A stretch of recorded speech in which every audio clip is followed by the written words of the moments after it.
This young man is super weird. There are mysterious parts of his body coming out of it. Is he even a real human? However, he is not the only one. There are other people like him, even though Dong-Soo has no idea. Even as a kid, he had an accident and fell off a tree. His body pulled itself together, and Soo was just fine. The rest of the kids witnessed this incident, and they started calling him a monster. Those words hurt his little soul. His parents realized he was a monster and abandoned him. Soo just cut a picture of himself out and placed it in a frame with a different picture of his parents, resembling the family he would like to have. Soo goes about his daily routine before he returns home. Suddenly, he is approached by a minivan, and a crazy guy comes out of it. The man attacks him with an axe, but Soo is able to avoid getting hit. However, he is put in a chokehold by a big strong man, and he has no chance of not falling asleep. Later, when Soo wakes up, he finds himself on a surgery table, and an insane retired doctor steals his body parts to sell them in the black market. Soo has fallen victim to a trafficking gang. When the doctor receives a phone call, he says to the man at the other end of the line that everything is fine.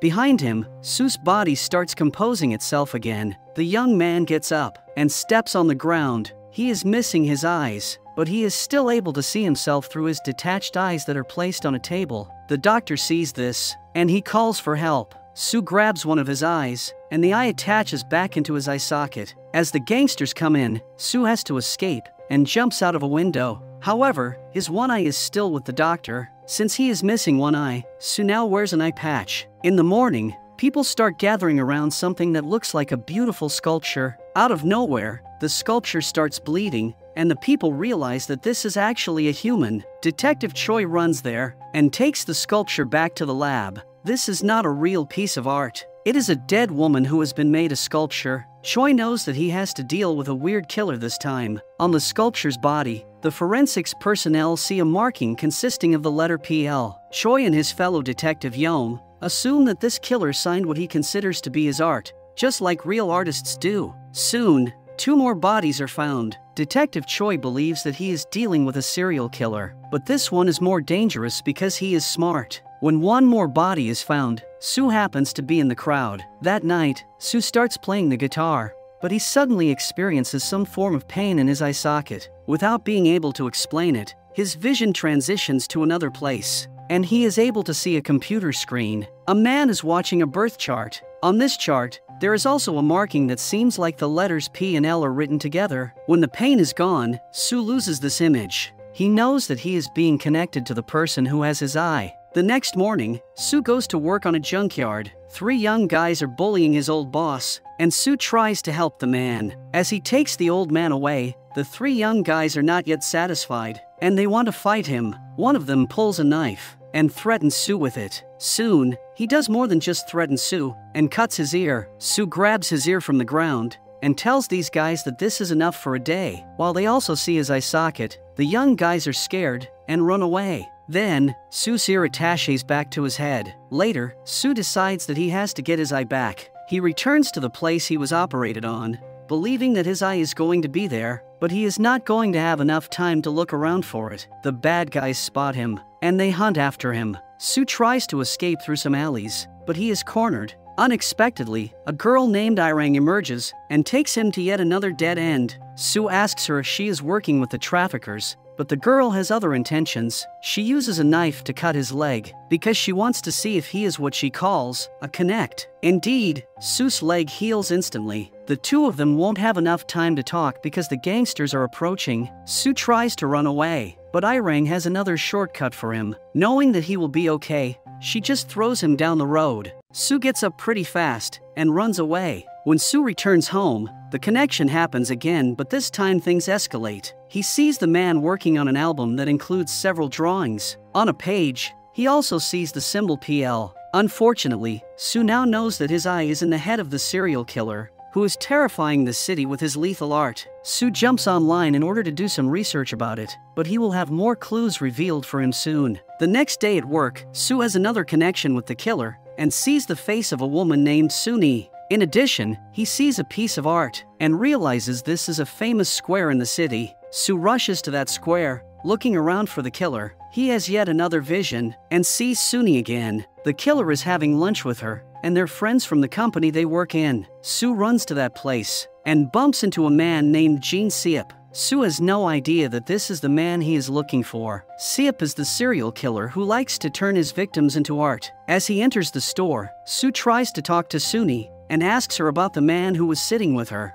Everybody believes that Sue is a stalker, so a guy sitting with Suni and her friends tries to push him away. Sue knows that there is nothing he can do, so he just leaves. Later that night, Suni visits Seop because she has a crush on him, but she has no idea that she is stepping right into the nest of the wolf. The next day, Sue enters the building of the company, where all these people are working and looking for the killer from his visions. However, Suni's friend recognizes him from yesterday. As it is revealed, Suni is dead, and her friend blames Sue for it. Seeing that Sue looks like a psycho, because he is missing an eye, the policemen arrest him.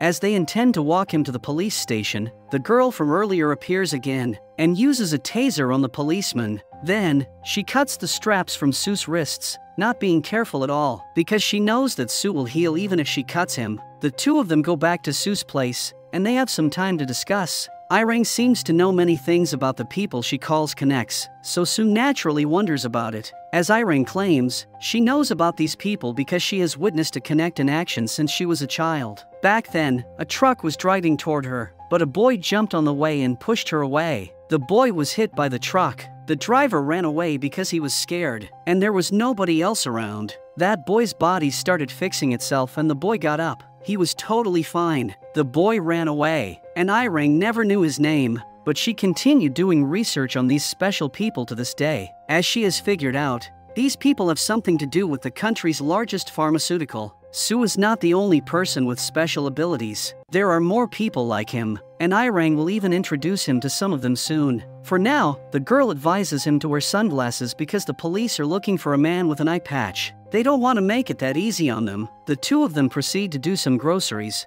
but Sue realizes that there are pictures of him everywhere, so they have to leave this place. When Sue gets back to the junkyard, he listens to his own voice on the radio. He sent an anonymous demo version of a famous song to a producer, and it seems like the producer liked it. Later, Sue wants to know more about this killer's birth chart, so he visits an astrologist to ask her some questions. As it appears, the symbol used by the killer is the symbol that corresponds to the planet Pluto. The next day, another murder takes place, and everybody rushes to the scene, including Sue. At the same time, Sue is being followed by the traffickers, and they spot him in the crowd. They start chasing him, and the police start chasing them. One of the gangsters finds Sue, but the young man has toughened up and beats him. Then, the guy with the axe comes behind him and cuts his hand. However, Sue's hand is attached to his body again. Irang appears from behind and uses the taser on the guy with the axe. The two of them run away, and Irang exchanges contact information with him.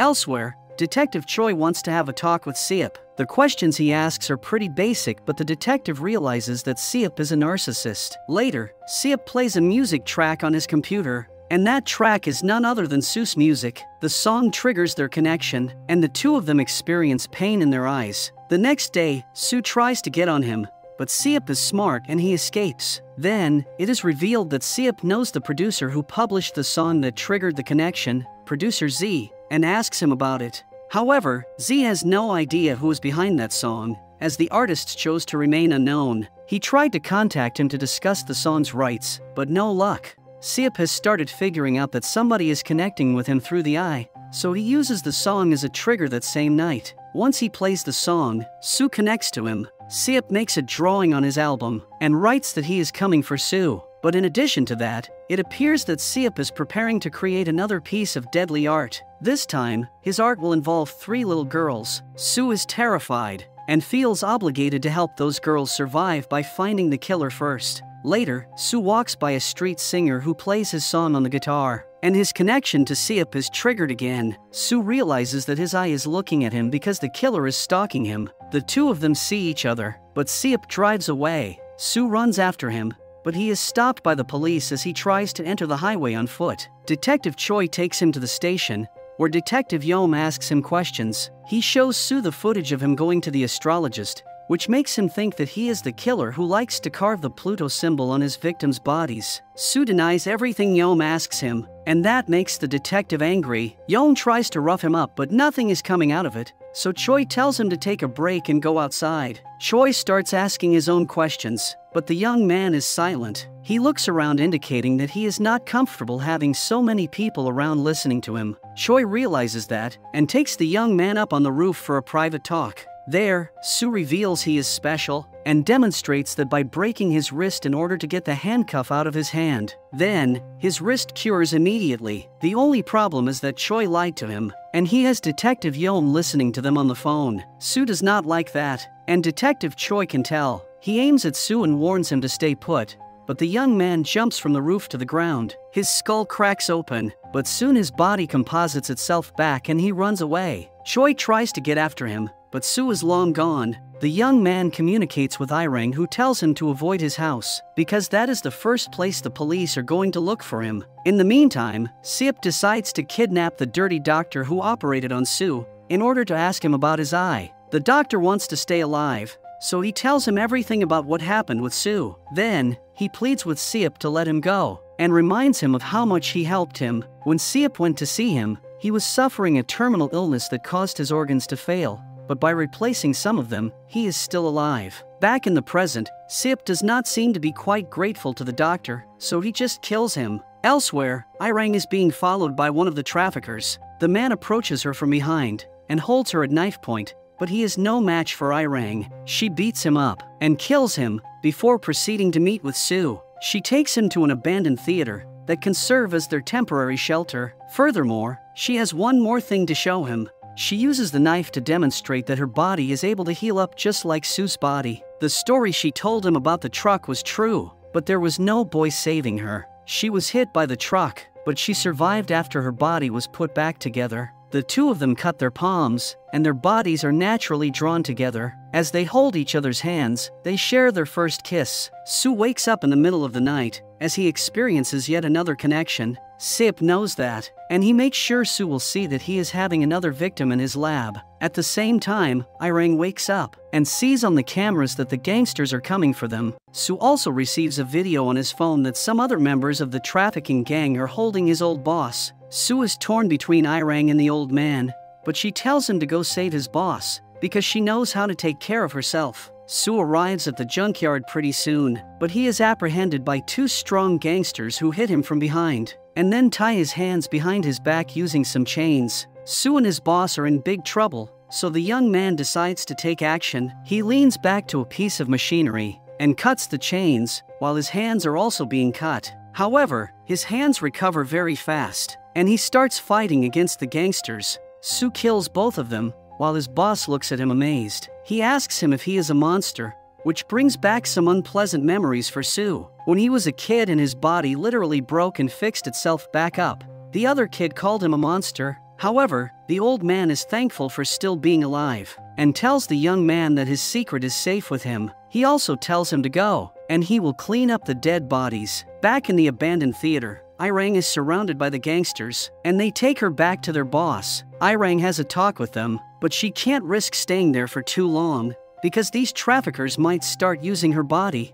Therefore, Irang attacks them and escapes after killing a couple of them. Right next, Irang meets with Soo and tells him everything that happened. The gang suspected that she is a connect, and they cut her face to check if it would heal. Her face healed, so they know that they are special. Then, Soo connects to Seop again, who uses blood to write a message for him in the mirror. Soo talks to Irang about the killer, saying that he is preparing to do something big, and he is the only one who can stop him. Soo arrives at the meeting point later that night, but sees Seop walking out of his car in a biohazard protective suit. As it appears, Soo has walked right into a trap. Seop presses a button and overwhelms the atmosphere with a sleeping gas. Soo falls to the ground with no hope of staying awake. In the meantime, Irang meets with another connect she calls Gideon. The man is huge, and he seems pretty strong. Irang wants his help, because the better way to defend is to attack. She has to put an end to the people who are after them. Next, Irang walks right into the den of the gangsters, which seems very amusing to them. However, she also introduces them to her friend. The two connects start fighting the gangsters, and they eliminate them one by one. Gideon uses his tremendous strength while Irang uses her knife skills. Once they are done, Irang opens her phone to check Soo's location, as she is obviously tracking him. When Soo wakes up, he finds himself tied up in the back of a van. At the same time, Seop is having strange fantasies. He imagines that he is driving alongside Sue. He is telling him about his grand plan, which is for them to become one. Since his eye connects them to one another, they can become one if Seop takes his brain and puts it in his head. When they arrive in Seop's lab, the killer starts explaining his big plans, as well as introducing Sue to the doctor who took his eyes out. Then, he brings one of his other prisoners inside, and Sue realizes that this man is Producer Z. Seop wants to showcase his plan, and cuts 2 fingers, one from Sue and one from Z. A normal finger would not attach back to the hand, but when he brings Sue's finger near Z's hand, the finger attaches to the hand, even though it does not belong to the original body. On the other hand, Sue's body also absorbs Z's finger. Sue asks Seop to spare Z's life, but Seop will only do that if Sue agrees to merge with him. The 2 prisoners end up in a huge fridge. Sue tries to talk to Producer Z in order to keep him alive, but the man is having a hard time since his body is unable to withstand such extreme cold exposure. He is not Winter Soldier after all. As the man dies, Sue is infuriated, and he forces his hands to cut through the handcuffs. Of course, he heals up instantly once more. While Seop is preparing for his crazy experiment, Sue tries to break the fridge's door, but he is unable to do so. Meanwhile, Irang parts ways with Gideon and follows the phone signal to find Sue. As she approaches Seop's location, she is attacked by the maniac killer. Her hand is cut, but she heals immediately. The 2 of them start fighting each other until the serial killer sends her flying to his lab.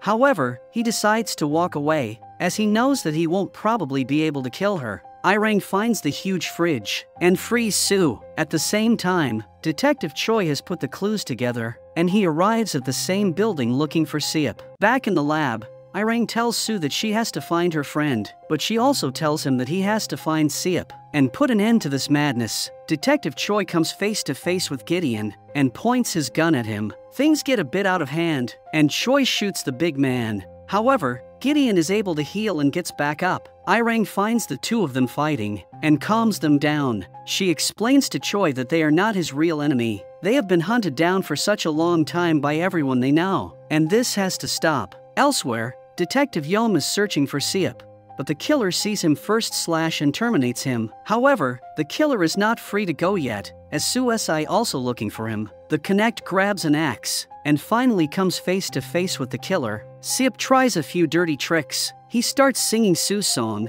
so he connects to his eye and his vision is confused. However, Seop has to also use a pistol to keep Sue back, because the young man is rushing toward him. Although Sue receives a few shots, even in his head, he is able to recover. He approaches the killer, grabs him by his throat, and lifts him in the air. It is time for Sue to reclaim his eye. Once he has his eye back, Sue starts beating the killer up. As he is about to finish him with a long knife, Detective Choi holds his hand and asks him not to do it because that would mean he becomes a killer himself. Plus, Choi would have to persecute him if he becomes a murderer. Sue is convinced and runs away with Irang. However, the 2 of them are apprehended by a bunch of armed helicopters aiming at them. Let's not forget about Sue's pinky finger, which is now moving on Producer Z's body.